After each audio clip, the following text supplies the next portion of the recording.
Pneumonia అంటే ఏంటి? First pneumonia అంటే మీకు లంగ్ పెరెన్కైమా ఏదైతే లంగ్ టిష్యూ ఉంటుందో దానికి ఇన్ఫెక్షన్ రావడం. ఆ ఇన్ఫెక్షన్ అనేది బ్యాక్టీరియా వల్ల రావచ్చు, టీబీ వల్ల రావచ్చు, ఫంగల్ వల్ల రావచ్చు, పారాసైట్స్ వల్ల రావచ్చు. ఏ విధంగా వచ్చినా కూడా దాన్ని న్యూమోనియా అని అంటాం.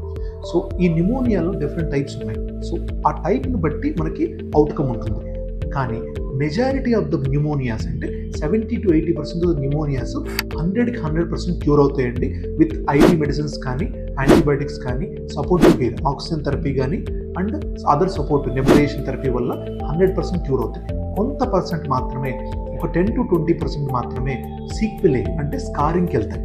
అది ఎందులో ఎక్కువ అయ్యే అవకాశం ఉంటుందంటే టీబీ న్యూమోనియా వల్ల ఎక్కువగా స్కారింగ్ వెళ్ళే అవకాశం ఉంటుంది.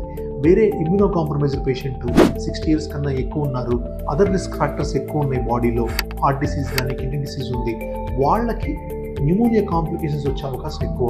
అలాంటి వాళ్ళల్లో మాత్రమే న్యూమోనియా అనేది స్కారింగ్ కానీ క్యావిటీ ఫార్మేషన్కి వెళ్ళే అవకాశం ఉంటుంది.